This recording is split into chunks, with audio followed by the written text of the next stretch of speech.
Salut, c'est Matt sur Adnes TV. Aujourd'hui, on va vous parler de deux boîtiers très attendus sur le marché. Je parle bien sûr du Sony A7R V et du Canon EOS R7. Commençons tout de suite avec le Sony A7R V. Le capteur de ce boîtier devrait développer 61 millions de pixels. Oui, c'est le même capteur que le Sony A7R IV. Question enregistrement vidéo, ce boîtier développerait une 4K à 60 images secondes. Mais ça, j'ai quelques doutes, quelques réserves et je vous dirai après pourquoi. On devrait aussi trouver de la 8K 24 images secondes en 422 10 bits. 10 bits 422 ou 422 10 bits? Si, contrairement à l'A7R4, l'A7R V pourra développer de la 8K, c'est parce qu'il est équipé par Sony du nouveau processeur Beyond XR, contrairement à sa version précédente qui était équipée du Beyond X. Et ouais, R c'est comme les voitures, dès que tu vois le R, c'est que ça pète.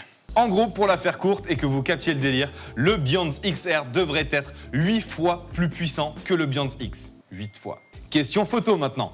Il paraît que ce Sony développera 10 images par seconde en mode rafale. Mais là encore, j'ai quelques doutes. Une nouvelle nouveauté, c'est le EIF alternative au JPEG qui vous permet d'obtenir du 16 bits, ce qu'ils appellent Lossless RAW, qui vous permet en fait d'obtenir vos fichiers RAW avec beaucoup moins de compression. Ce Sony se verra équipé d'un viseur à 9 millions de points, comme ses cousins A7S III et Alpha 9. L'un des points les plus attendus, l'autofocus. T'as capté? Point, autofocus.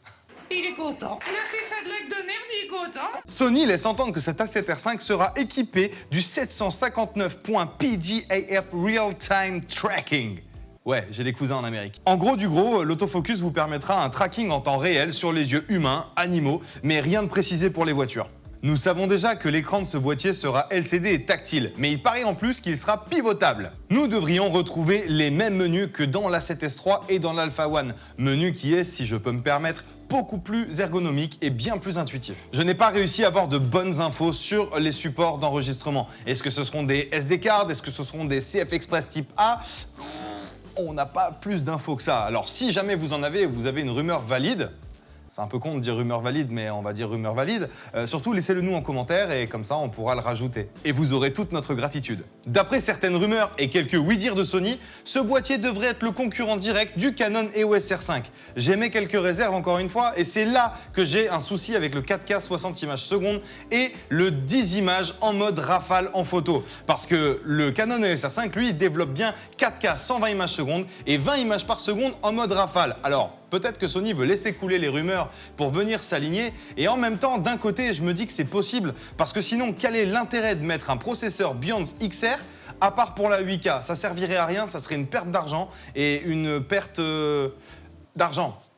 Et puis oui, bien sûr, il faut se le dire, la gamme A7R, c'est bien plus pour la photo et S pour la vidéo. C'est pas concret cette histoire, non, c'est pas, il manque un truc, hein. Alors du coup, la comparaison entre les deux, je sais, vous êtes impatient de connaître le prix de ce Sony. C'est pourquoi nous marquons une courte pause de 45 minutes. À tout à l'heure. Non, plus sérieusement, si Sony veut réellement s'aligner au Canon EOS R5, à mon avis, on va pouvoir trouver ce boîtier dans les alentours de 3 900 €. En tout cas, c'est ce qui a été annoncé sur les Sony Rumors. Et pour la date de sortie, il avait déjà été annoncé en octobre 2021. Ce qui a été légèrement dépassé. Donc je pense qu'on devrait le voir arriver courant de l'année 2022, peut-être avril-mai, on le verra peut-être descendre les marges de Cannes, qui sait. Je profite de ce court passage d'interruption pour vous parler de notre sponsor, Adnes. Oui, nous sommes sponsorisés par nous-mêmes, non pas par choix, mais par obligation. Du coup, abonne-toi à la chaîne, mets un petit pouce, appuie sur la petite cloche, mets un poster de moi dans ta chambre, parce que tu peux faire la différence. Passons maintenant aux rumeurs sur le Canon EOS R7. Ce Canon EOS R7 sera le premier d'une nouvelle vague de boîtiers mirrorless à monture RF avec capteur APS-C, qui est 1,6 fois plus petit qu'un full frame. Capteur qui développera pour ce boîtier-là 32,5 millions de pixels, il paraît. Il est probable qu'on retrouve le même corps que sur le R6. Même écran, même bouton. Encore une fois, ce ne sont que des rumeurs, on n'a pas de photos définitives. Mais de ce que j'ai pu voir, ça ressemble vraiment au R6. Pour les supports d'enregistrement, cette fois-ci, plutôt que de voir du compact flash SD ou du CF Express SD, il se pourrait que ce R7 soit équipé d'un double compartiment carte SD standard. Les spécifications vidéo de cet EOS R7 sont la 4K à 60 images secondes et le 1080p à 120 images secondes. J'ai pas vraiment eu d'infos sur un éventuel crop, il va falloir creuser un petit peu. Si jamais vous trouvez l'info, comme d'habitude, laissez-le en commentaire. Il devrait également pouvoir capturer ses vidéos en 10 bits et profiter de la stabilisation IBIS. Il devrait utiliser une version du processeur Digic X ou Digic 10 qui remplace le Digic 8 qu'on trouvait sur le M6 Mark II. C'est fou, ils font un peu comme Apple, hein. Saute les neufs, une superstition.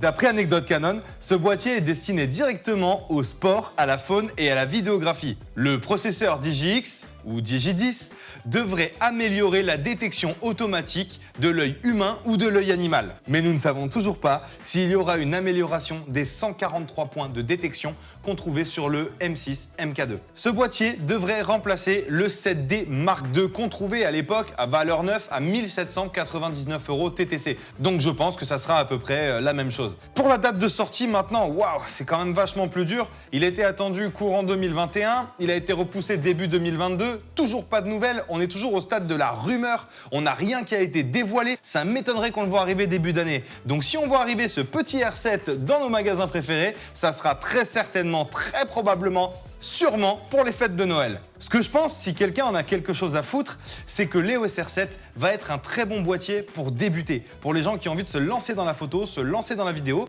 Enfin bon, si ça vous a plu, laissez-nous un petit commentaire et on reviendra très vite avec des nouvelles nouveautés. Je vous embrasse. Ciao tout le monde!